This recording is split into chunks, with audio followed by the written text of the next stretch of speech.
Indonesia menjadi negara yang menjadi kunci bagi Prancis dalam hal penjualan jet tempur Rafale. Sebagaimana diketahui, usia jet tempur Rafale sudah lebih dari 25 tahun. Dalam tahun-tahun pertama dibuat, Rafale menghadapi banyak sekali tantangan dan hambatan. Di awal-awal produksinya, Prancis menggambarkan atau menampilkan Rafale sebagai jet tempur yang paling canggih di dunia. Akan tetapi citra yang dibangun tak cukup mumpuni dan tak cukup bukti hingga akhirnya Rafale selama bertahun-tahun harus berjuang untuk menjual ke luar negeri. Negosiasi untuk penjualan pesawat tempur Rafale telah berlangsung selama lebih dari 1 dekade. Dengan Abu Dhabi secara terbuka menolak tawaran Prancis untuk memasok 60 pesawat pada tahun 2011. Penolakan itu dilakukan karena Abu Dhabi menilai Rafale buatan Prancis sebagai jet tempur yang tidak kompetitif dan tidak bisa dijalankan. Hingga tahun 2015, Dassault Aviation sebagai pembuat Rafale berjuang keras, namun tidak ada satupun negara lain yang mau membelinya. Padahal Perancis sudah menawarkan ke India, Brasil hingga UEA. Akan tetapi hasilnya nihil.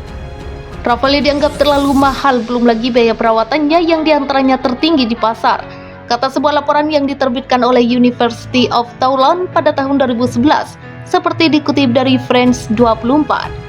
Pesaing Rafale seperti Eurofactor multinasional, pesawat tempur Gripen Swedia dan jet Amerika seringkali dijual dengan harga kurang dari 100 juta. Apa yang terjadi selama lebih dari 1 dekade tersebut kemudian membuat Rafale dicap sebagai jet tempur terkutuk.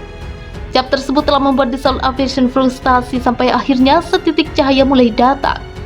Rafale dipinang Libya dan Afghanistan ketika dekade pertama tahun 2000-an akhir, dan pembelian ini membangkitkan lebih banyak minat dunia internasional. Akan tetapi ulasan dari La Tribune menghancurkan harapan Prancis. Performa Rafale dalam kondisi pertempuran adalah titik kritis, kata harian bisnis La Tribune. Ulasan tersebut kemudian membuat cap jet tempur terkutuk semakin menjadi-jadi.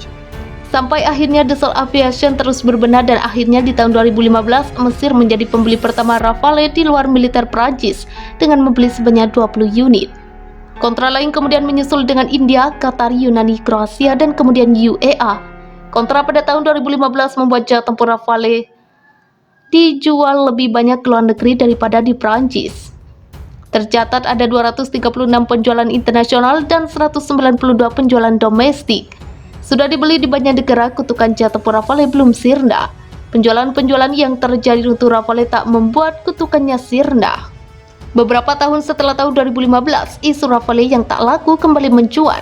Secara keseluruhan penjualan Rafale lebih baik sekarang karena ada pasar yang berkembang, kata Vautravers.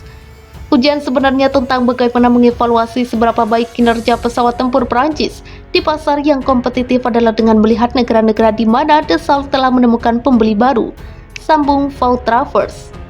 Vautravers mengatakan dengan menohok bahwa sebagian besar penjualan Rafale hanya dilakukan di negara-negara yang telah membeli pesawat Prancis.